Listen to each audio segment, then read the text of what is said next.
Hi. Sabi ni Meta, I need 7 videos para ma-complete ko yung aking Yun na, gagawin ko guys.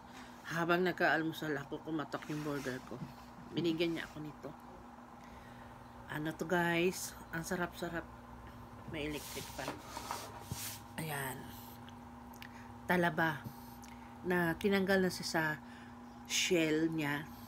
Tapos ginawa dohanggop bala guys sa amin kung tawagin. Nilagyan ng sibuyas, dahong sibuyas, tapos asin. Hindi siya ayan, may suka din. Ang sarap guys. Saka may sibuyas. Ang tawag sa amin ng talaba dito is talaba rin. Tapos ang gagmay sisi. Yan. Sarap-sarap guys, sa totoo lang. Ang lalaki ng niya.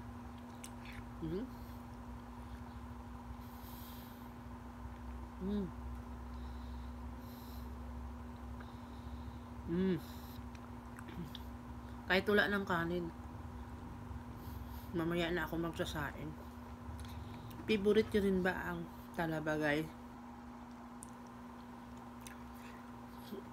Nakakain ako ng maraming talaba noon. First time nung sinama ako. Nung kabataan ko na sinama ako ng tiya ko. Kasi yung naging asawa niya, taga Orani, Bataan. Doon talaga ang daming talaba.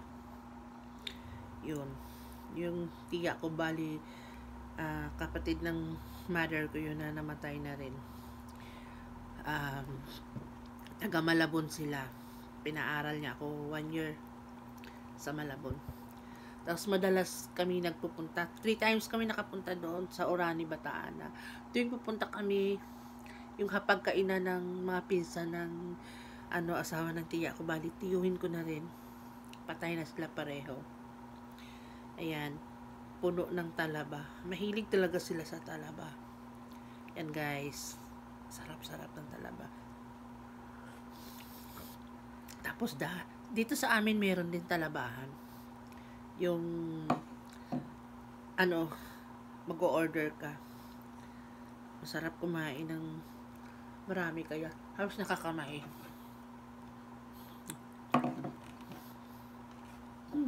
Malasa. Okay guys, enjoy your breakfast. Ako na ang breakfast ko kanina is coffee with toasted. Tsaka ito. Thank you my borders.